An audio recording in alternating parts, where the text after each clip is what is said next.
नमस्कार दर्शकों, good evening, प्रणाम, नमस्कार। एंड इलेक्शन सीजन है और इलेक्शन सीजन में हम लेकर आए हैं एक नया शो जिसका नाम है पब्लिक मंच।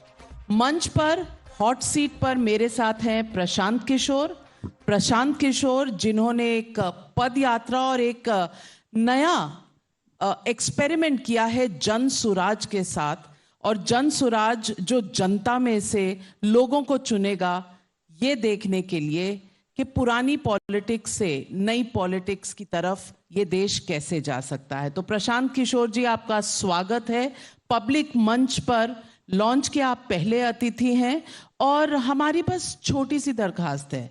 दरखास्त ये है कि पहले तो आप अपना परिचय दे दीजिए। आप पॉलिटिकल एनालिस्ट हैं, आप नंबर क्रंचर हैं, आप पॉलिटिकल स्ट्रेटेजिस्ट हैं, या अब आप इस पदयात्रा के साथ एक नए जन नायक बनने जा रहे हैं?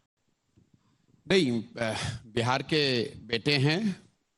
पहले यूएन ऑफिशियल थे, फिर 10 साल पॉलिटिकल एड थे और अब बिहार में जाकर एक नई व्यवस्था बनाने वाला, प्रयास करने वाला एक व्यक्ति हूँ, जिसकी एक सोच है कि अब पिछले 15-20 साल में जो कुछ सीखा समझा उसको यूज़ करके, उसका इस्तेमाल करके बिहार की जनता के साथ मिलकर एक नई राजनीतिक व्यवस्था कैसे बनाई जा सकती है। राजनीतिक व्यवस्था, चुनाव का सीजन है तो चुनाव के सीजन में हमेशा सबके दिल में और दिमाग में एक ही सवाल होता है, और सवाल ये होता है कि सरकार किसकी बनेगी, सीटें किसको कितनी आएंगी। और ये खेल तो नहीं कहूंगी, पर ये कैसे होता है, बिहाइंड द सीन्स क्या होता है, ये आपने बहुत करीब से देखा है। तो सबसे पहले तो पूछना चाहूंगी आपसे, अब की बार 400 पार एक तरफ का नारा है, दूसरी तरफ है जाति जनगणना। नैरेटिव कौन सा ज्यादा पावरफुल है और आपको अगले 8 हफ्तों में क्या होता नजर आ रहा है? नहीं, अगले 8 हफ्तों में क्या होगा इसका अनुमान लगा पाना तो मुश्किल है। जातीय जनगणना तो निश्चित तौर पर नैरेटिव नहीं है। 400 पार तो एक नारा है, एक वॉर क्राई कह सकते हैं, गोल सेटिंग कह सकते हैं on behalf of BJP and NDA, लेकिन वो भी पब्लिक का नैरेटिव नहीं है, वो तो बीजेपी का अपना स्लोगन है। तो आपका जो सवाल है, मुझे नहीं लगता है कि जातीय जनगणना नैरेटिव का हिस्सा है। नैरेटिव नरेंद्र मोदी हैं, नरेंद्र मोदी की कार्यशैली है, उनके सरकार ने जो अचीव किया या अचीव नहीं किया वो है, उनकी अपनी विचारधारा है, उनके काम करने का तरीका है, वो आगे क्या कर सकते हैं उस पर जनता का अपना असेसमेंट, जजमेंट है। चुनाव उसके इर्द गिर्द होगा। चुनाव न 400 के पार और 400 के नीचे पर है, न जातीय जनगणना पर है। चुनाव नरेंद्र मोदी पर है, उनकी विचारधारा, उनकी कार्यशैली, उनके अचीवमेंट्स, उनके लैक ऑफ अचीवमेंट्स, उन्होंने जो किया और नहीं किया और जो आगे के बारे में बता रहे हैं, उस पर जनता जो निर्णय लेगी। मुझे लगता है चुनाव का नैरेटिव उसी के इर्द गिर्द होना है। लेकिन आपके एक और साथी हैं जो एक और पदयात्रा कर रहे हैं। पदयात्रा तो नहीं, पर भारत जोड़ो न्याय यात्रा कर रहे हैं, और वो आजकल कुछ एंग्री यंग मैन की भूमिका में नजर आ रहे हैं। राहुल गांधी की बात कर रही हूँ। भारत जोड़ो न्याय यात्रा, विच इज द भारत जोड़ो यात्रा 2.0 जो उनकी चल रही है, इसको आप कैसे देखते हैं? और इस यात्रा, पहली यात्रा के बाद तेलंगाना में उन्हें जीत मिली, कर्नाटक में जीत मिली, इस यात्रा के बाद how do you see Rahul Gandhi in this election season? देखिए, इस पर मैंने पहले भी टिप्पणी करी हुई है। यात्राओं का एक अपना महत्व है।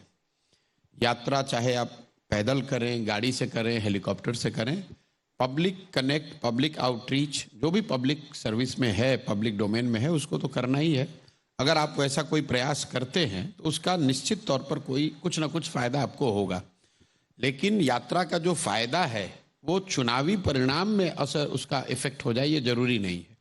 इस देश में सबसे चर्चित जो यात्रा रही है वो आडवाणी जी की सोमनाथ से अयोध्या की यात्रा रही। उस यात्रा ने आडवाणी जी को घर घर उनके नाम को पहुंचाया, राम मंदिर को मुद्दा बनाया, भाजपा को उनके ग्रासरूट पर कैडर बनाने में मदद करी, पर से उस यात्रा से भाजपा चुनाव नहीं जीत गई। तो यात्राएं जब आप करते हैं तो आपकी खुद की समझ बेहतर होती है, पब्लिक को आपको करीब से देखने, जानने, समझने का अवसर मिलता है, लेकिन उससे आप चुनाव जीत जाएं ये जरूरी नहीं है। जहां तक राहुल जी की ये यात्रा का सवाल है, जैसा कि आपने देखा पहली बार उन्होंने जो यात्रा की उसका फायदा उनको कर्नाटक में अपेरेंटली और तेलंगाना में शायद मिला, लेकिन उसी यात्रा का फायदा राजस्थान में, मध्य प्रदेश में, छत्तीसगढ़ में नहीं मिला। तो जो बात मैं आपको बता रहा हूं कि उससे राहुल गांधी को कुछ फायदा हो सकता है, लोग उनके बारे में बेहतर समझ सकते हैं, जान सकते हैं, लेकिन वो चीज आपके इलेक्शन के परिणाम में कन्वर्ट हो जाए उसके लिए और कई फैक्टर आपके पक्ष में होने चाहिए। ये जो अभी यात्रा, सेकेंड यात्रा उन्होंने करी है, इसका कोई बहुत बड़ा असर मुझे नहीं दिख रहा है। उसकी एक मेन वजह यह है कि इस यात्रा की टाइमिंग गलत है।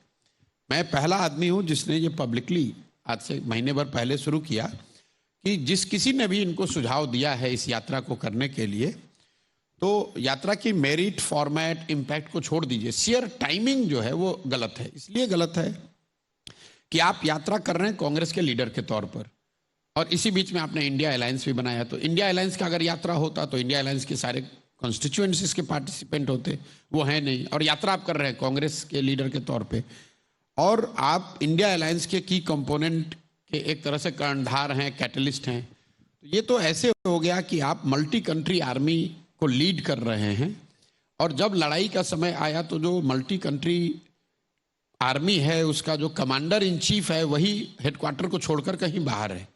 नतीजा क्या होगा? पूरी आर्मी की स्ट्रेटजी, उनका काम करने का तरीका, वो सब गलत हो जाएगा। वही हो रहा है जब राहुल जी को, क्योंकि कांग्रेस वो चला रहे हैं, कांग्रेस के नेता वो हैं, इंडिया में कोई बड़े निर्णय हो नहीं सकते जब तक उनकी सहमति ना हो। तो जब उनको हेडक्वार्टर पे होना चाहिए, उनको अलायंसेस फिक्स करने चाहिए, सीटों के निगोशिएशन को तय करना चाहिए, नैरेटिव पे काम करना चाहिए, किनको टिकट मिलेगा इसको तय करना चाहिए, रिसोर्स कहाँ से आएगा इस पर तय करना है। ये ना करके आप मणिपुर में घूम रहे हैं, नागालैंड में घूम रहे हैं, बिहार में घूम रहे हैं। तो मुझे लग रहा है कि स्ट्रेटेजिकली और टैक्टिकली दोनों तरह से ये गलत मूव है, टाइमिंग के हिसाब से। और यही वजह है कि आप देख रहे हैं कि पहले दौर में उनको कुछ सफलता मिलती दिखी, लेकिन ये जो सेकेंड राउंड की उन्होंने ये यात्रा शुरू की है, इसमें ट्रैक्शन कम और परेशानी ज़्यादा दिख रही है। और हर 4 दिन 5 दिन के बाद उनको या तो यात्रा रोकनी पड़ रही है, या फिर कभी केरल जा रहे हैं, कभी कैम्ब्रिज जा रहे हैं, कभी दिल्ली आ रहे हैं, क्योंकि वो ये समय नहीं है जब आप यात्रा करके अपने बात को नीचे जमीन पर पहुंचा सकें या अपने लड़ाई को आगे बढ़ा सकें। राहुल गांधी कुछ मुद्दे तो उठा रहे हैं। उनका कहना है, एक पत्रकार से उन्होंने पूछा कि आप कौन सी जाति से हैं, आर यू एन ओबीसी, आपका मालिक कौन सी जाति से है, आप दलित के बारे में क्या सोचते हैं, और ना कोई मालिक दलित है, ओबीसी है। फिर वो अगर राम मंदिर का मुद्दा उठाते हैं तो उसमें कहते हैं कि वहाँ अडानी अंबानी जा रहे हैं, वहाँ ऐश्वर्या राय डांस कर रही हैं, वहाँ कोई दलित ओबीसी नहीं जा रहा। और वो ये भी कह रहे हैं कि आप लोग इस देश में जय श्री राम करते रहेंगे, आप लोग वोट कैसे देना है, मुद्दे कौन से उठाने हैं, ये आप में समर्थ नहीं है। ये जो एंगर है, ये जो गुस्सा है राहुल गांधी का, ये पब्लिक किस कॉन्टेक्स्ट में देखे? देखिए, हर आदमी का अपना तरीका है। अब उनकी टीम ने, उनके जो सलाहकार हैं या उनके जो भी पार्टी के लोग हैं, उन्होंने ये तय किया है कि इन बातों को वो उठाना चाहते हैं। मेरा अपना मानना है कि कांग्रेस जैसे या किसी भी राष्ट्रीय दल को जाति के आधार पर बहुत बड़ी राजनीति करने का अगर कोई दल प्रयास करेगा तो उसको नुकसान होगा। क्योंकि क्षेत्रीय दलों के लिए तो ये फिर भी ठीक है, क्योंकि आप अपने एक क्षेत्र विशेष की, एक राज्य विशेष की बात कर रहे हैं, किसी एक जाति या जाति समूह के पक्ष या विरोध में आप बात कर सकते हैं। जब नेशनल पार्टियां, नेशनल लीडर्स जाति के आधार पर बात करना शुरू करेंगे तो उसमें इतने इनहेरेंट कॉन्ट्राडिक्शंस हैं कि संभव है कि कहीं पर ओबीसी आपके साथ है, कहीं पर ओबीसी आपके साथ नहीं है। लेकिन अगर आप नेशनल लीडर के तौर पे ये बात करना शुरू करेंगे तो कुछ जगह पे फायदा हो सकता है और कुछ जगह पे बहुत नुकसान भी हो सकता है। कांग्रेस को इससे, कांग्रेस जैसे दल को, मेरी अपनी समझ है, बचना चाहिए। जातीय जनगणना होना चाहिए, उसको साइंटिफिक बेसिस पे उस पर निर्णय हो, बात हो, वो सब ठीक है, लेकिन उसको चुनाव का मुद्दा बना देना, कांग्रेस अगर उसको अपना सेंट्रल थीम, सेंट्रल मुद्दा बनाएगी तो उसका नुकसान होगा। मुझे ऐसा लगता है कि छत्तीसगढ़, मध्य प्रदेश और राजस्थान में जिस तरह का कांग्रेस ने पुश इस मुद्दे को किया, उसका उनको नुकसान हुआ इलेक्टोरल, और वो अगले कुछ महीने के बाद, लोकसभा चुनाव के बाद उनको दिखेगा। जैसे 2019 में उन्होंने राफेल के मुद्दे को, चौकीदार चोर है को बड़ा मुद्दा बनाया, चुनाव परिणाम के बाद उनको लगा कि इस मुद्दे का कोई बहुत बड़ा फायदा नहीं हुआ। उसी तरह मुझे लग रहा है कि ये जातीय जनगणना वाला जो मुद्दा है, अगर इसको बहुत ज्यादा पुश करेंगे तो कोई खड़ा होकर ये पूछ सकता है कि भाई 60 वर्ष तो आप भी तो सरकार में थे, तो आपने क्यों नहीं कराया? आप जिस ओबीसी की बात कर रहे हैं, उस ओबीसी समाज, ईबीसी समाज के लोग या दलित समाज के लोगों के लिए आपने क्या किया, ये आप बता दीजिए। तो मुझे लग रहा है कि ये बहुत पोटेंट मुद्दा नहीं है जिसका कि इलेक्टोरल कोई फायदा हो सकता है। Definitely not in short to medium run, not in short to medium term, और election short to medium term में ही है। लेकिन आपने कहा इंडिया अलायंस के साथ बातचीत करनी चाहिए। May be the Congress can turn around and से हमने अखिलेश यादव के साथ, समाजवादी पार्टी के साथ अलायंस करके 17 सीटें ले ली हैं, तो हमारी तो सक्सेस है। आम आदमी पार्टी के साथ भी दिल्ली में कम से कम 4 और 3 पर मामला सेटल होता हुआ नजर आ रहा है। Is this a success? ये तो मीडिया का ऑब्सेशन है कि सीटों का डिस्ट्रीब्यूशन हुआ कि नहीं और कौन इसका चेहरा बनेगा। मैं बार बार कह रहा हूं कि इंडिया अलायंस बनना शुरू हुआ जून में। सिर्फ दलों के और नेताओं के एक साथ बैठने से, एक साथ बैठकर चाय पीने से या स्टेटमेंट देने से कि हम लोग साथ में हैं और साथ में चुनाव लड़ना चाहते हैं, या उनके प्रेस वार्ता करने से पब्लिक पे कोई फर्क नहीं पड़ता है। पब्लिक पे फर्क तो तब पड़ेगा जब उस अलायंस का कोई नैरेटिव, कोई एजेंडा सामने आएगा जो कि पब्लिक का, जिससे सरोकार हो। ये सिर्फ कह देने से कि हम लोग सब साथ में लड़ रहे हैं, अगर आपने सीट अलायंस कर भी लिया, उससे क्या फर्क पड़ने वाला है? कई लोगों को ऐसा लगता है कि भाई सारे दल साथ में आए और उन्होंने 1977 में इंदिरा जी को हरा दिया। मैं बार बार कहता हूं कि 1977 में सब दल साथ में आकर इंदिरा जी को इसलिए हरा पाए क्योंकि उससे पहले इमरजेंसी एक बहुत बड़ा मुद्दा था, उससे पहले जेपी का आंदोलन था। उस आंदोलन और इमरजेंसी के पृष्ठभूमि में जब दल साथ में आए तो उनको चुनावी सफलता मिली। अगर इमरजेंसी नहीं होता, अगर जेपी का आंदोलन नहीं होता और सारे दल साथ में आ जाते तो क्या वो इंदिरा जी को हरा पाते? शायद नहीं कर पाते। यही आपने देखा 1985-86 के दौर में जब बीपी सिंह के नेतृत्व में एक बड़ा अलायंस बना, सारे दल साथ में आए, भाजपा, लेफ्ट सब साथ में आए, लेकिन दल बाद में साथ में आए। पहले बोफोर्स मुद्दा बना, भ्रष्टाचार मुद्दा बना, उस मुद्दे पर देश में एक माहौल बना। उस माहौल के बाद जब राजनीतिक दल और पार्टी लीडर सब साथ में आए तो उसको चुनावी सफलता मिली। What India alliance is trying to do is कि पहले लीडर्स को इकट्ठा कर लो, दलों को इकट्ठा कर लो और उसके बाद नैरेटिव बना लेंगे। तो वो मुझे लगता है कि it is like putting the cart before the horse. Time है और is it too late? Do you think India alliance वाकई में एक पोटेंट अलायंस है जो मोदी को चुनौती दे सकती है? दे सकता था, लेकिन उन्होंने सही समय पर इसको बनाया नहीं, और जब बनाया उसके बाद जिस सिंसियरिटी से उस आइडिया पर, उस नैरेटिव पर काम होना चाहिए था, वो काम हुआ नहीं। इन्होंने बनाया जून 2023 में। कई लोग हम लोग सुनते हैं पब्लिक डोमेन में कि मोदी जी ने राम मंदिर का जो ये समारोह था एकदम टाइम्ड टू परफेक्शन की जनवरी में किया ताकि चुनाव में उसका लाभ उठा सके। मान लीजिए कि इस बात को एक बार को सही मान लें कि चुनाव के लाभ के नजरिए से ही ये पूरा मंदिर का काम किया गया, लेकिन ये वो कर इसलिए पाए कि 3 साल या 4 साल पहले उन्होंने ये सोचा होगा कि मंदिर का निर्माण इस गति से कराओ कि वो जनवरी 2024 में हम इसको कर पाए। मतलब वो 3 साल 4 साल पहले से अपनी 24 की तैयारी कर रहे हैं। तो अगर आप उनसे लड़ रहे हैं, विरोधी, राजनीतिक विरोधी है, तो आपको भी सोच के रहना है कि भैया मंदिर वाला मुद्दा आएगा 24 से पहले, भाजपा, मोदी जी उसको भुनाने की कोशिश करेंगे। तो इनको भी तो तैयारी 3 साल पहले से सोच के करनी चाहिए थी। ये 3 साल बैठे रहे। अब चुनाव के 6 महीने पहले उठ के इंडिया अलायंस बनाया। अब अलायंस बनाने के बाद भी उनका आप वर्किंग आवर देखिए। इंडिया अलायंस की जो 4 बैठकें हुई हैं जून से लेकर अभी हम लोग बैठे हुए फरवरी एंड में, कुल 4 इनकी बैठक हुई। वर्किंग आवर आप मिलाकर अगर देखेंगे, अगर 2-2 दिन भी है तो 10 दिन, 7-8 दिन का टोटल काम हुआ है। अगर ये जेन्युइनली सीरियस थे, किसी वजह से लेट बना अलायंस, तो किसने रोका था कि जून के महीने में ही 7 दिन तक लगातार ये नेता एक साथ बैठे होते? जितना काम अभी हो रहा है ये काम जून में हो गया होता। जिस यूपी अलायंस की आप, आम आदमी पार्टी अलायंस, महाराष्ट्र की अलायंस की बात आप आज कर रहे हैं, अगर ये मार्च में, अगर आपने पिछले साल जून में कर लिया होता तो जरूर थोड़ा आपको फायदा होता। कितना होता उस पर डिबेट हो सकता है, लेकिन कुछ फायदा तो जरूर होता। अगर राहुल गांधी यूरोप 7 दिन जा सकते हैं तो 7 दिन बैठकर इंडिया अलायंस क्यों नहीं खत्म?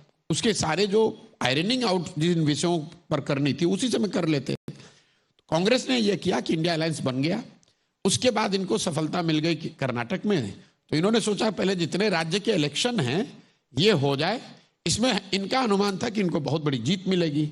तो वहां वन अपमैनशिप था कि अगर हमें जीत मिल गई तो हम इंडिया अलायंस को डिक्टेट कर पाएंगे या उसकी लीडरशिप हमारे पास रहेगी, उसको हम अपने टर्म पर चला पाएंगे। इस चक्कर में जून से लेकर दिसंबर तक इन्होंने कुछ किया नहीं। जून में नतीजे उल्टे आ गए। अब जनवरी में ना माया मिली ना राम, समय भी हाथ से निकल गया, दूसरे आपकी बात सुन भी नहीं रहे और आपकी अपनी इलेक्टोरल हालत खराब हो गई। तो जब आपके एफर्ट में ईमानदारी नहीं होगा तो कहीं ना कहीं आपके साथ धोखा होगा ही होगा।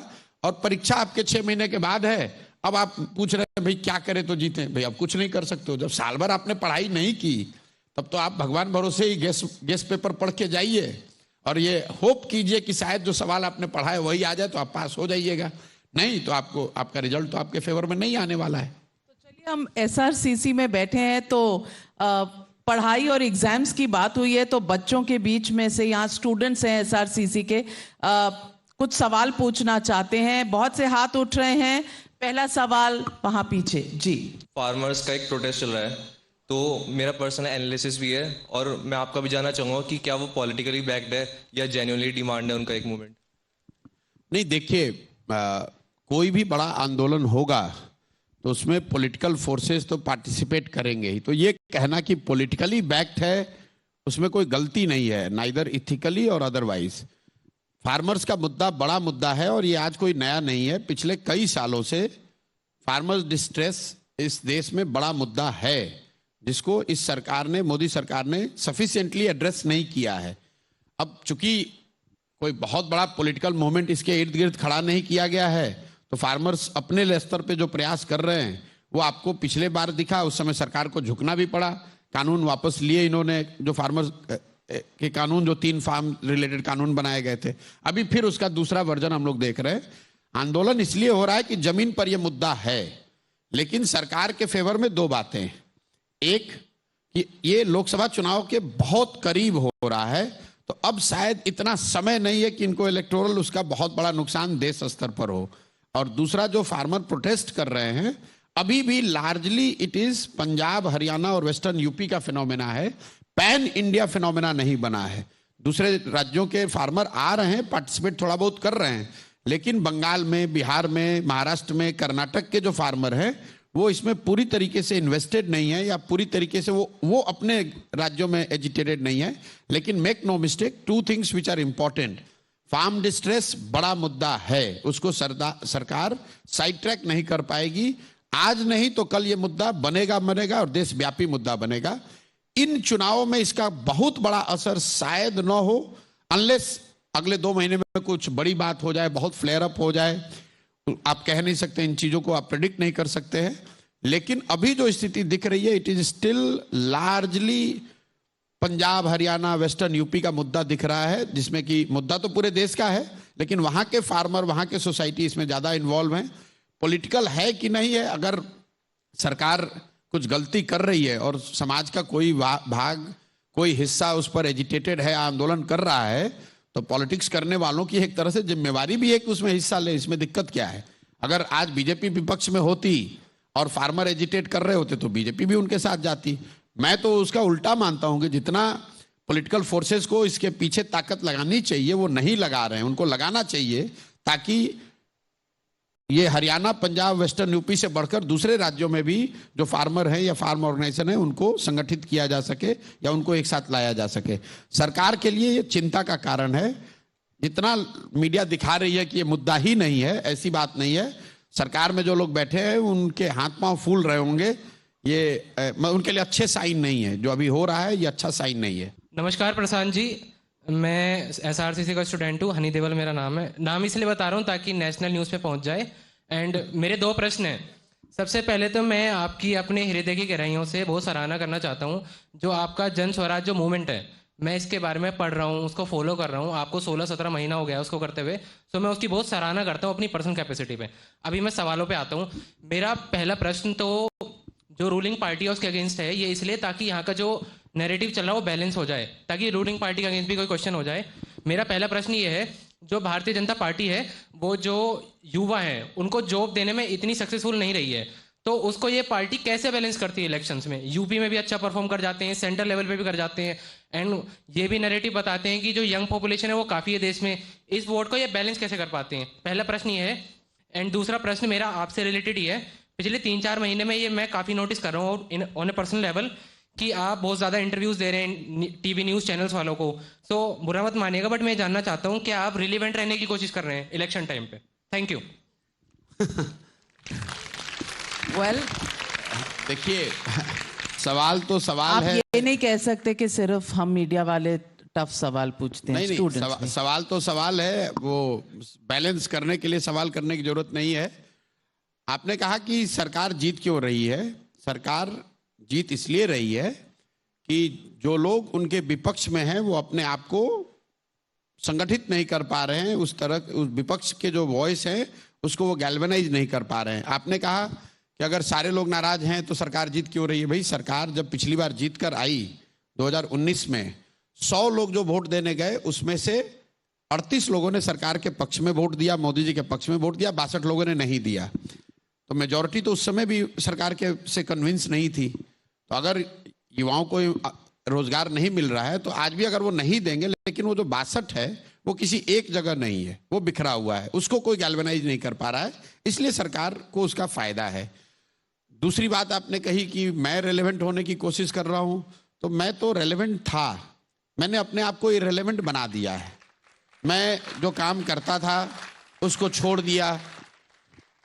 2 अक्टूबर 2022 से 2023 तक तो मैंने गाड़ी पर पैर नहीं रखा, मैं गांव से बाहर नहीं निकला।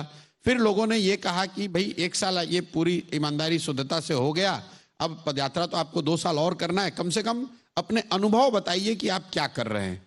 तो कुछ लोग, जैसे नाविका जी भी वहाँ कैंप में आई थी, कभी कभी लोग यहाँ भी बुला लेते हैं, तो महीने में मैंने अब 4 से 5 दिन निकाले हैं कि मैं बाहर आकर उन लोगों से मिलूंगा जो जनसुराज के बारे में पूछना चाहते हैं या उस समझना चाहते हैं, मेरे अनुभवों से के बारे में चर्चा करना चाहते हैं।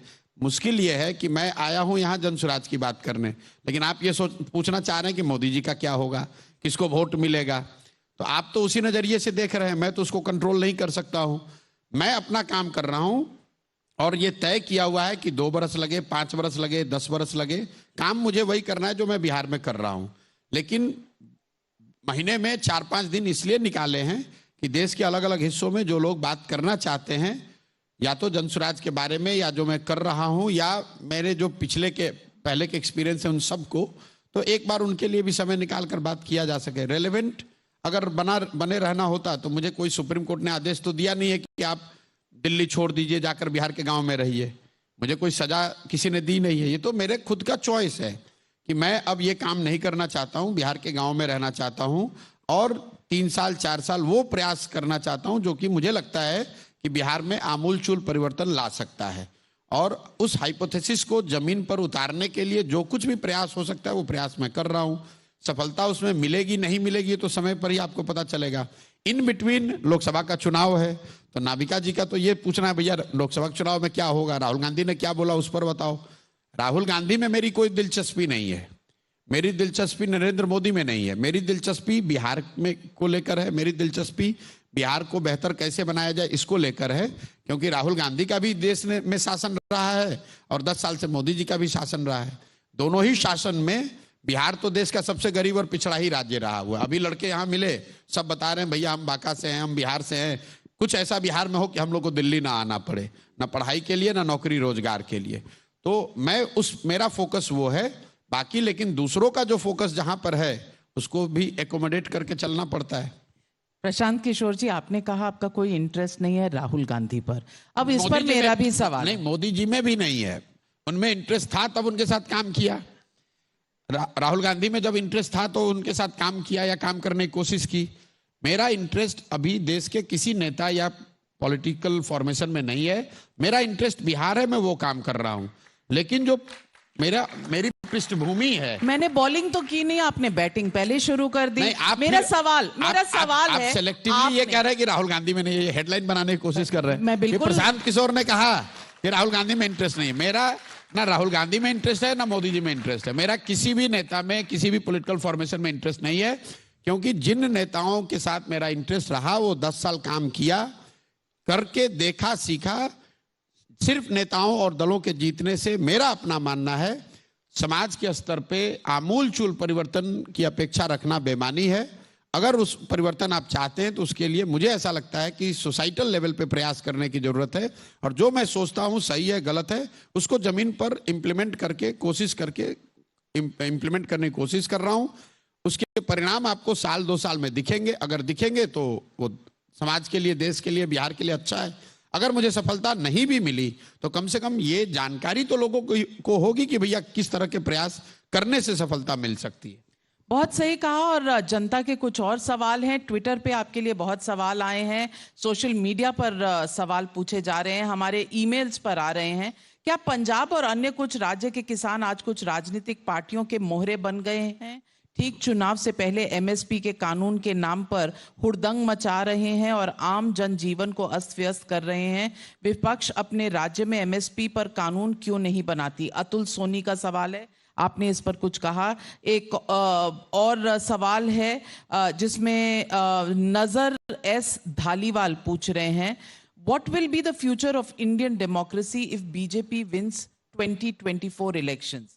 आप बता सकते हैं कि कॉन्स्टिट्यूशनल पोस्ट यानी कि CBI, ED, ECI, election commission of India, human rights commission, minority commission रहेंगे इंडिपेंडेंट या नहीं डेमोक्रेसी? देखिए, जो पहला सवाल है, किसान राजनीतिक दलों के नेताओं के मोहरे बन गए, ये तो बिल्कुल गलत बात है। किसान तो अपना मुद्दा उठा रहे हैं। स्वाभाविक है कि कोई अगर अपना मुद्दा उठाएगा तो उसमें पॉलिटिकल पार्टी, लीडर्स या ऑर्गेनाइजेशन जुड़ सकते हैं। जब अन्ना आंदोलन हुआ उसमें बीजेपी वाले जुड़े हुए थे, उसमें संघ के लोग जुड़े हुए थे। तो इसका मतलब ये थोड़ी कि वो मुद्दा ही नहीं है। मीडिया या सरकार तो ये चाहती है कि भाई कोई विरोध करे ही ना, और जो विरोध करे तो कह रहे भाई आप भाई जो विरोध, जो मीडिया को क्यों आप बीच में मीडिया रोज दिखा रही है क्या हो रहा है? नहीं, मीडिया दिखा नहीं रहे, मीडिया को तो दिखाना ही पड़ेगा। मीडिया के पास तो दिखा रहे हैं, उनके मुद्दे रख रहे हैं, उन पर जवाब मांग रहे हैं, फिर मीडिया क्यों सबकी दुश्मन? नहीं, मीडिया दुश्मन नहीं है। मैं ये कह रहा हूं कि मीडिया की तो मजबूरी है, उसको दिखाना ही। अगर आंदोलन हो रहा है तो आपको दिखाना ही दिखाना है। थोड़ा कम दिखाइएगा, ज्यादा दिखाइएगा। आप थोड़ा उसको ट्विस्ट करके दिखाइए या थोड़ा कम ट्विस्ट करके दिखाइए, दिखाना तो आपको है ही। तो मैं तो ये पॉलिटिकल पार्टीज को सलाह भी देता हूं कि भाई मीडिया के बारे में ज्यादा मतलब परेशान मत होइए। अगर आप जमीन पर आंदोलन करेंगे, जमीन पर प्रयास करेंगे, तो आज नहीं तो कल मीडिया को उसको दिखाना ही पड़ेगा। वो बहुत बड़ा मुद्दा नहीं। दूसरा जो सवाल है वो ज्यादा महत्वपूर्ण है। निश्चित तौर पर जब भाजपा अगर जीत कर आती है मोदी जी के नेतृत्व में, तो जो भी देश में लोकतांत्रिक व्यवस्था बनी हुई है, जो उसके की कंपोनेंट्स हैं, बड़े इंस्टीट्यूशंस हैं, they will continue to weaken further. और ऐसा नहीं है कि ये सिर्फ मोदी जी के लिए, भाजपा के लिए है। देश में और दुनिया में लोकतंत्र का जो इतिहास है ये बताता है कि जब भी कोई एक व्यक्ति या एक दल बहुत ज्यादा पावरफुल हो जाए तो जो डेमोक्रेटिक फैब्रिक है सोसाइटी की, उसको वो कॉम्प्रोमाइज होता ही है। जो डेमोक्रेटिक इंस्टीट्यूशंस हैं उनको थोड़ी उन पर दबाव एक्स्ट्रा रहता है। लेकिन मैं उनमें से भी नहीं हूं जो ये मानते हैं कि मोदी जी जीत कर आ जाएंगे तो पूरा कॉन्स्टिट्यूशन हाईजैक हो जाएगा, देश में ऑटोक्रेसी आ जाएगी। ऑटोक्रेटिक रूल के साइंस थोड़े और प्रोमिनेंट हो सकते हैं, लेकिन देश ने पहले भी देखा है। कांग्रेस के राज में जब इंदिरा जी की ही अकेले तोती बोलती थी तो आपने देखा है इलेक्शन कमीशन, कोर्ट्स या मीडिया की हालत क्या थी। और आज भी जब मोदी जी के ही नाम पर सब कुछ हो रहा है तो स्वाभाविक है कि वो आपको दिख रहा है कि भाई इलेक्शन कमीशन या जुडिशरी या मीडिया में उन लोगों का दबदबा है। जो भी सत्ता में रहता है उसको थोड़ा अनड्यू एडवांटेज इस चीज का होता ही है। लेकिन मैं दोनों बात कहना चाह रहा हूं कि जो बात राहुल गांधी या कांग्रेस वाले कह रहे हैं कि मुझे आप इलेक्शन कमीशन, मीडिया, जुडिशरी दे दो, मैं एक चुनाव जीत जाऊंगा, इनको इंडिपेंडेंट कर दो तो हम लोग चुनाव जीत जाएंगे, ये बहुत मुझे लग रहा है कि सुपरफिशियल बात है। कोई उलट के पूछ सकता है भाई 2014 में तो आप ही सरकार में थे, तब तो मीडिया, जुडिशरी, इलेक्शन कमीशन सब पर आपका प्रभाव था, तब आप चुनाव कैसे हार के 50 के नीचे आ गए? तो ये आपको बताता है कि सिर्फ इलेक्शन कमीशन, जुडिशरी और मीडिया के साथ में आने से आप चुनाव हारते जीतते नहीं है, इन लोगों का प्रभाव है। लेकिन ये पूरे पब्लिक के सेंटिमेंट को अगर बदल देते तो ये जितने मीडिया चैनल के मालिक है यही लोग प्रधानमंत्री हो जाता। इनके हाथ में नहीं है, ये नहीं कर सकते हैं। दूसरा भी तथ्य उतना ही महत्वपूर्ण है कि मोदी जी के आने के बाद से डेफिनेटली, चूंकि जैसे इंदिरा जी के जमाने में देश ने देखा, इस रूल में भी हम लोग देख रहे हैं कि जो की डेमोक्रेटिक इंस्टीट्यूशंस हैं उनके ऑटोनॉमी पे, उनके कार्य करने के तरीके पे कुछ ना कुछ प्रश्न चिन्ह या सरकार का दबाव है, और दबाव है वो दिख रहा है लोगों को, उस पर चर्चा होगी ही होगी। लेकिन ऐसा नहीं हो सकता है कि मोदी जी जीत कर आए और देश में अब उन्हीं के ये चाइना हो जाए इंडिया, ये संभव नहीं है। जो लोग ऐसा समझते हैं उनको घबराने की जरूरत नहीं है। It's time we also show our resilience कि भैया 24 में चुनाव जीत गए, इसका मतलब ये नहीं कि पूरा देश आपको मान लिया और अब जैसे आप चाहोगे आप पुतिन की तरह चलाओगे या चाइना की तरह चलाओगे। देश में वो नहीं हो सकता है। 130 करोड़ जनता है और अभी भी 15 राज्यों में विपक्ष की सरकार है। जनता बहुत होशियार है, वो अगर दिल्ली में मोदी जी को वोट देती है, राज्य में उनके विरोधी को जिताती है ताकि बैलेंस बना रहे। आप गांव देहात में जाकर पूछ लीजिए लोगों से, पूछिए भाई मोदी जी को दिया था लोकसभा में वोट, विधानसभा में उनके कहने पे क्यों नहीं दिया? तो लोग मजाक में कहते हैं भैया एक ही आदमी को सब पावर थोड़ी ना दे देंगे। तो दिल्ली में जो जनता बैठी हुई इंटेलिजेंसिया के लोग हैं, इनसे कम समझ लोगों की नहीं है, तो बहुत डरने की जरूरत नहीं है। ठीक है, मोदी जी जीत कर अगर आ भी जाए, बहुत बड़ी जीत लेकर आ जाए, तो जो पहले से घोषणा कर रहे हैं कि बहुत बड़े बड़े निर्णयों के लिए तैयार हो जाइए, तो भैया हम लोगों ने तो डीमोनेटाइजेशन के तौर पे बहुत बड़ा निर्णय उनका देखा ही है, जीएसटी के तौर पे बहुत बड़ा निर्णय देखा है, और भी कई निर्णय उन्होंने लिए हैं, देश ने उसको देखा है, किसी को अच्छा लगा किसी को अच्छा नहीं लगा। तो ये एक तरह से साइकोलॉजिकली मोदी जी लोगों को डरा भी रहे हैं और कहीं ना कहीं अपने समर्थकों को इम्बोल्डन भी कर रहे हैं कि भैया बड़े निर्णय होंगे, अब हम लोग का दिन आने वाला है। और जो विरोधी है वो डर जाए कि बाप रे बाप, अब तो मोदी जी फिर आएंगे, कोई बहुत बड़ा निर्णय लेंगे, तो अभी से चुप हो जाओ, सरेंडर कर दो, वरना तो मोदी जी आएंगे तो बहुत बड़े निर्णय लेंगे। भाई बहुत बड़े निर्णय लेकर क्या कीजिएगा? जो कर सकते हो सब कर ही रहे हैं। तो आपने राहुल गांधी का दूसरा मुद्दा भी पंक्चर कर दिया कि डेमोक्रेसी खतरे में है। नहीं, खतरे में हमेशा रहती है डेमोक्रेसी। सजग जो सिटीजन है उसको हमेशा सजग होना चाहिए। हमारे आपके नजरिए से मोदी जी जीत रहे या राहुल गांधी जीत रहे, उससे ज्यादा महत्वपूर्ण है कि लोकतंत्र बना रहना चाहिए। लोकतंत्र जब तक मजबूत है तब तक डरने की कोई जरूरत नहीं है। राहुल गांधी जीते या मोदी जीते या कोई तीसरा जीत जाए, दिक्कत तब है जब लोकतंत्र में परेशानी हो जाए। लोकतंत्र न रहे उससे दिक्कत है। एक सवाल आपसे पूछना चाहती हूँ, क्योंकि आप जमीनी सच्चाई और नंबर समझते हैं, तो नहीं, मैं ऐसा दावा नहीं कर सकता हूँ, लोगों को ऐसा लगता है। आपने सर्वे के दौरान, स्ट्रेटेजी के दौरान ये एक्सरसाइज किया हुआ है, तो इसीलिए आपको जमीनी तौर पर किन मुद्दों पर वोट पड़ते हैं और किस तरह से कौन से सोसाइटी ग्रुप्स वोट करते हैं, इसका कुछ अंदाजा है। कांग्रेस पार्टी इस बार के चुनाव में, 2024 के चुनाव में अपना परफॉर्मेंस कितना इंप्रूव कर पाएगी? 50 से ऊपर जाएगी, 100 के ऊपर जाएगी, क्या रहेगा? देखिए, मैं नंबर तो प्रेडिक्ट कर नहीं सकता हूं, और मैं बार बार कहता हूं जो लोग भी नंबर प्रेडिक्ट करते हैं या दावा करते हैं प्रेडिक्ट करने का, they are just like calling the coin. यहाँ जितने बच्चे बैठे हुए हैं, अगर आप सबसे पूछिएगा कि लेट्स कॉल ए कॉइन, तो 50% just by the share probability 50% people will get it right. तो ये जो टीवी पे आके लोग बताते हैं इनको इतनी सीट मिलेगी इतनी सीट मिलेगी, तो इन्फॉर्म्ड गेस वर्क है, कोई जानता नहीं है। But I do not see any material upside to the Congress number what exists today. I do not see a material change in that. Downside में material change हो सकता है। इसलिए हो सकता है कि अगर आप 50 पे हैं, वहां से आप 20 सीटों का भी नुकसान हो जाए, तो that would be count, that I would count as a material shift downwards. अगर 50 बढ़ के 75 हो जाए तो उससे देश की राजनीतिक आबो हवा पे कोई बहुत फर्क पड़ जाएगा, मुझे ऐसा नहीं लगता है। तो to that extent I think I do not see a material positive change in the outcome for Congress. Modi को चैलेंज, मटेरियल आउटकम के लिए कांग्रेस को 100 पार करना है। 100 पार करती हुई दिख रही है? मुझे नहीं दिखता है, आज की तारीख में बहुत मुश्किल है। और बीजेपी? 370 का टारगेट है। बीजेपी भाई टारगेट तो देखिए वो हर चुनाव में टारगेट देते हैं। ये पार्लियामेंट में प्रधानमंत्री ने कहा है। भाई प्रधानमंत्री ने बंगाल के गांव-गांव में घूम के कहा कि 200 सीट जीत रहे हैं। प्रधानमंत्री ने यहाँ मोदी जी ने और अमित शाह ने यहाँ दिल्ली में घूम घूम कर कहा हम 40 सीट जीत रहे हैं, आया 8 सीट। देखिए सेलेक्टिवली क्या है कि अमित शाह, किसी की इतनी हिम्मत तो है नहीं कि अमित शाह को बोले कि आपने कहा था बंगाल में और आपका नंबर नहीं आया। कोई नहीं पूछता है ये बात।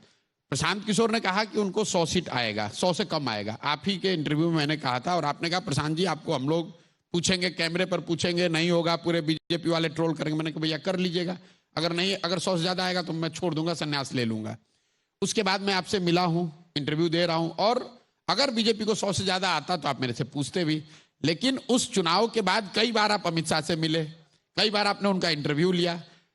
आपकी या किसी मीडिया वाले की ये जरूरत नहीं कर सकता है कि जाके अमित शाह से पूछे कि भाई 200 सीट आपने कहा था, अमित शाह जी आप इतने जगह चुनाव जीते हैं लेकिन बंगाल में आपसे गलती हो गई। ये कोई आज तक मुझे ये सवाल, मैं ये नहीं कह रहा हूं कि अमित शाह जवाब नहीं देंगे, वो देंगे जवाब।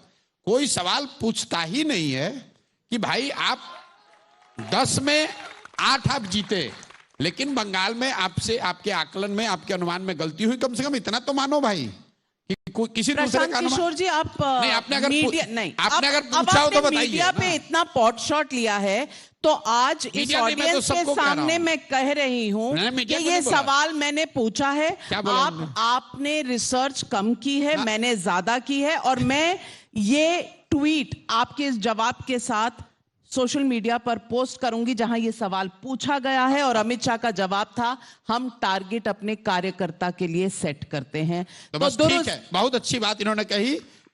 अमित शाह जी ने जवाब दे दिया कि हम टारगेट अपने कार्यकर्ताओं के लिए सेट करते हैं। तो ये 370 का टारगेट भी उन्होंने अपने कार्यकर्ताओं के लिए सेट किया है। आपने जवाब दे दिया, आपने खुद से जवाब दिया। आपने सवाल पूछा, आपने सवाल पूछा कि मोदी जी ने कहा 370 क्यों कहा। वो इसलिए कहा जो आपने कहा, जो अमित शाह ने स्वीकार किया पब्लिकली कि ये तो टारगेट हम लोग अपने कार्यकर्ताओं के लिए सेट करते हैं। पब्लिक को ये नहीं मान लेना चाहिए कि ये कोई ध्रुव सत्य है या कोई ऐसी बात लिखी हो जो कि ऊपर नीचे नहीं हो सकती है। हर व्यक्ति, हर पार्टी, हर लीडर को यह अधिकार है कि वो टारगेट सेट करे, उसके लिए प्रयास करे। सफलता मिले तो बहुत अच्छी बात है, न मिले तो you should be humble enough to accept कि भाई मेरे से गलती हो गई। जबरदस्ती का ये मत कहिए कि मेरे से तो गलती हो ही नहीं सकता है, मैं अमित शाह हूं, मैंने बोल दिया तो ऐसा ही होगा। क्योंकि 2014 के बाद कम से कम 8 या 9 चुनाव में तो मैं उनके आमने सामने रहा हूं जहां पर कि उनके टारगेट जो उन्होंने कार्यकर्ताओं के लिए सेट किए उन्होंने हासिल नहीं किए। बिहार 2015 में 200 सीट ला रहे थे, 55 पे निपट गए। पंजाब में हम लोग को हरा रहे थे, अकाली बीजेपी सिरे से साफ हो गई। उसके बाद आंध्र प्रदेश में टीडीपी बीजेपी सरकार गठबंधन था। मैं आपको 8-9 ऐसे राज्यों, लेकिन इसकी चर्चा नहीं करते हैं, इसकी चर्चा नहीं करते, वो भूल जाते हैं। जो जीता उसी को बढ़ाते बोले जा रहे हैं। निश्चित तौर पे वो ज्यादा जीते हैं, कम हारे हैं। मैं ये नहीं कह रहा हूं कि वो चुनाव जीते नहीं, वो ज्यादा जीते हैं, कम हारे हैं, लेकिन हारे हैं। ऐसी बात नहीं है कि वो चुनाव हारे नहीं, और जो उन्होंने कह दिया वो इसीलिए आपसे पूछ रही हूं कि 370 का पार्टी का कहना है कि उनका टारगेट है और वो 370 बीजेपी। देखिए आप क्या समझते हैं रियलिस्टिक नंबर क्या है? बार बार आपको कह रहा हूं, मैं ये तो दावा नहीं कर सकता हूं। मैं पहले कहा कि नंबर मैं नहीं, मेरी क्षमता नहीं कि मैं नंबर किसी के बता सकूं, लेकिन बीजेपी अपने दम पर 370 सीट जीत जाए इसकी संभावना बहुत कम है, बहुत कम है। रियलिस्टिक नंबर पिछली बार 300 मुझे ये नहीं पता है, ऊपर के नीचे मुझे ये नहीं मालूम, इतना तो बता दीजिए। नहीं, मुझे ये नहीं मालूम है। मैं आपको इतना, आप बहुत फोर्स कर रहे हैं तो इतना कह सकता हूं कि चाहे प्रधानमंत्री ने ये बात पार्लियामेंट में कही हो, 370 भाजपा को अपनी सीट, एनडीए की बात नहीं हो रही, अपने भाजपा को अकेले 370 सीट आ जाए, इसकी संभावना करीब करीब 0 ही मानता हूं मैं। अगर आएगा तो I will be very very surprised. Bengal में 18 सीट्स पिछले चुनाव में, लोकसभा चुनाव में बीजेपी को मिली थी। बंगाल आपने बहुत नजदीक से देखा है, काफी काम किया है। इस बार ग्राउंड सिचुएशन क्या है? खास करके संदेश खाली का जो मुद्दा उठा है वो तृणमूल कांग्रेस को नुकसान करेगा, बीजेपी को क्या देखिए, मैं फायदा? बंगाल में अभी जमीन पे नहीं हूं, मैं फर्स्ट हैंड मेरा कोई एक्सपीरियंस नहीं है, लेकिन संदेश खाली जैसे जब भी मुद्दे आते हैं तो no matter what you claim, जो रूलिंग पार्टी है उसको उसका नुकसान होगा ही होगा। बट संदेश खाली विथ और without Sandeshkhali, BJP has been on upsurge in Bengal. Make no mistake, lot of people sitting in Delhi they think कि बंगाल में तो बीजेपी खत्म हो गई। बीजेपी आज भी वहां बहुत मजबूत पॉलिटिकल फोर्स है, and with the increasing anti incumbency against TMC, क्योंकि उनके 12-13 साल हो गए सरकार में, TMC will find it increasingly difficult to defend their territory. So to that extent, I do not see BJP going down below what they got in 2019. तो विधानसभा के मुकाबले बीजेपी बहुत अच्छा परफॉर्मेंस लोकसभा में पश्चिम बंगाल में कर सकती है, and that will come as a surprise to many people in Delhi who are thinking कि बीजेपी बंगाल में खत्म हो गई है या बहुत कमजोर हो गई है। मुझे ऐसा लगता है कि लोकसभा में बीजेपी को बंगाल में अच्छे नंबर, बहुत अच्छे नंबर आ सकते हैं। साउथ में BJP is expanding, they have been trying to expand their base and support in east and south, not only in south. Telangana mein they are already around 14%. So I see that voting percent is again going up in favor of BJP. Another state which again is not being followed from the BJP's point that closely is Tamil Nadu. Again, I see in Tamil Nadu probably for the first time BJP will break into double digit vote share. मतलब अगर आप ध्यान से देखें BJP की जो strategy रही है, जो प्रधानमंत्री का एफर्ट है पिछले 4-5 सालों में, बहुत ज्यादा एफर्ट इन लोगों ने तमिलनाडु में लगाया है, और मुझे लग रहा है कि anything between 8% and above, 8 to 12% के आसपास बीजेपी का वोट शेयर तमिलनाडु में हो सकता है। अगेन सीटों को मैं कुछ नहीं कह सकता हूं, मैं ये जानता हूं कि BJP, it will be a major thing if BJP breaks into double digit vote share in Tamil Nadu, क्योंकि तमिलनाडु बड़ा स्टेट है और वहां बीजेपी को अभी तक बहुत 5% से कम वोट आता रहा है। तो जैसे तेलंगाना में 14% वोट लेकर वो एक मेजर पॉलिटिकल फोर्स के तौर पे बने। देखिए, पार्टियां एक दिन में बनती नहीं, ये तो हेडलाइंस पर मत जाइए। पार्टियों को बनाने में, चुनाव जीतने में 5 साल, 10 साल, 20 साल लगता है। तेलंगाना में now they have reached 14%, in Kerala they are in double digit, Karnataka they will do well, and in Tamil Nadu also I see them breaking into double digit. So from that point of view, BJP to my mind is aware that they are weak in east and south, and east and south mein BJP's performance will become better than what it was last time, starting from Bihar, Bengal, Odisha, Andhra, Telangana, Tamil Nadu or Kerala. And hold me to this statement. In east and south, BJP's cumulative number compared to 2019 in these states, Bihar, I repeat, Bihar, Bengal, Odisha, Telangana, Andhra, Tamil Nadu and Kerala, put together roughly about 220 Lok Sabha seats. In these 220 seats, BJP is going to increase their tally compared to 2019. एक rapid fire, ये rapid fire फंसाने वाला fire, मतलब फंसाने वाला। तो खाली आपको लाइसेंस थोड़ी है कि आप हमें फंसाएंगे। हेडलाइन नहीं मिला तो रैपिड फायर दो, जिसमें वही बोलना है जो इन्होंने मुझे ऑप्शन देने हैं। राहुल गांधी अच्छे हैं, खराब हैं, तो कुछ तो कुछ बोलोगे। अच्छे बोले तो भी मारे गए, बुरे कहे तो भी मारे गए।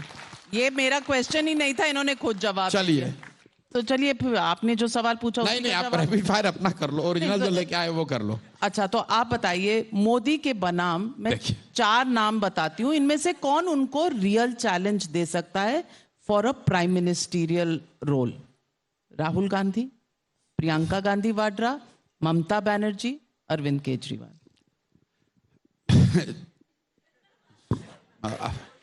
देखिए, जितने ऑब्जेक्टिव क्वेश्चंस इस तरह के बनाए जाते हैं उसमें रहता है नन ऑफ अबव या अदर्स, वो ऑप्शन रख के चलिए।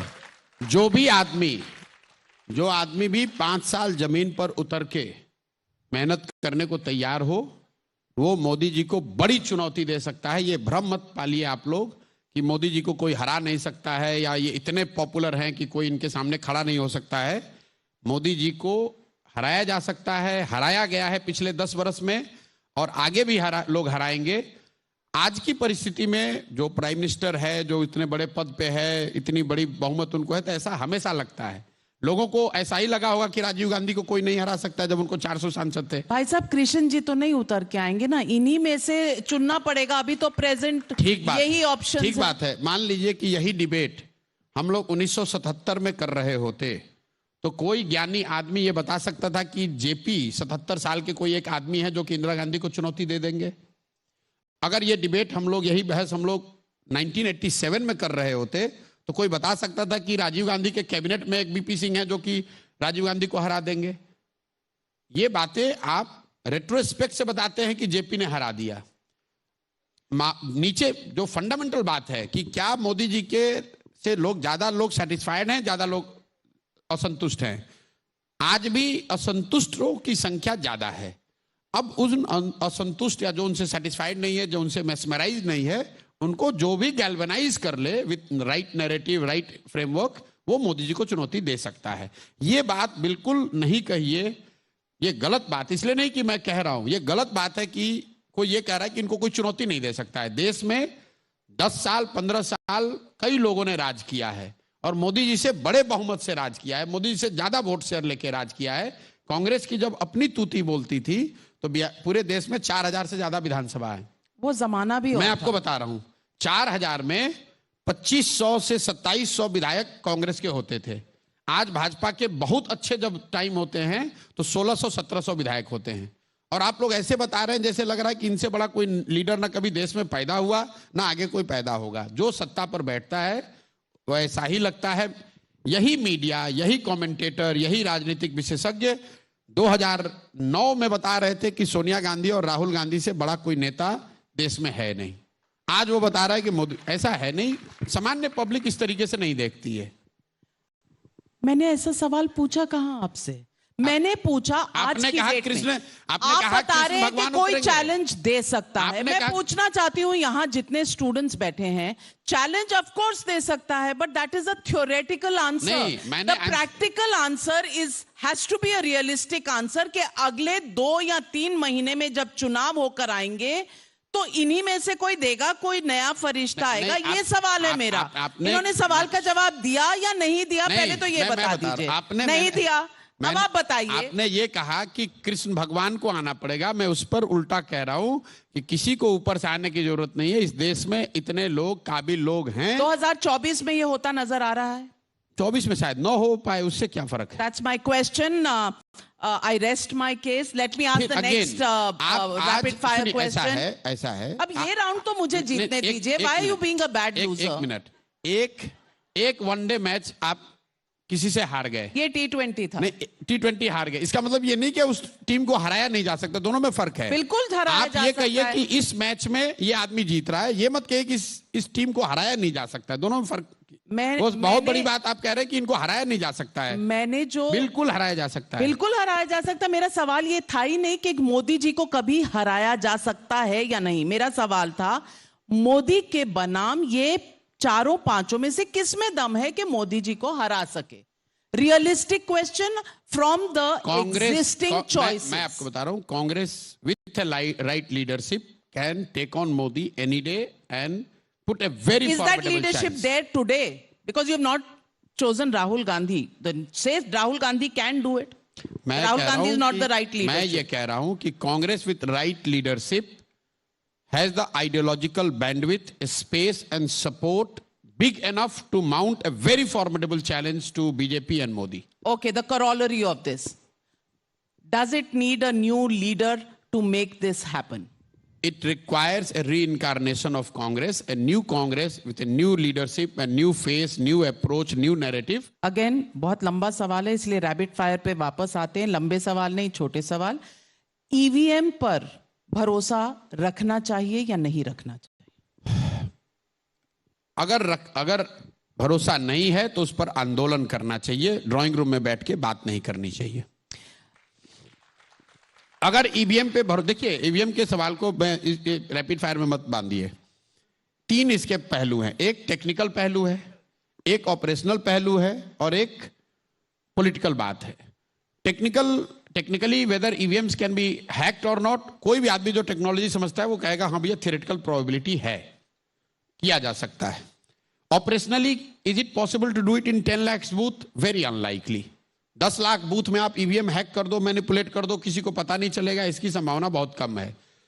और पॉलिटिकली अगर आप समझते हैं कि ईवीएम मैनिपुलेटेड है, then you don't need to go on yatra, you don't need to talk about farmers, you don't need to talk about unemployment, you just need to talk about EVM and you just need to say कि भैया मैं तब तक चुनाव नहीं लड़ूंगा जब तक EVM को नहीं हटाओगे। पूरे देश की पार्टियों को जिनका भी इस पर भरोसा नहीं है उसको कहना चाहिए, क्योंकि आपको मालूम है कि आप मुद्दे कोई भी उठा ले, अगर ईवीएम ही एक्ट है तब तो आपका कोई फायदा मिलेगा नहीं।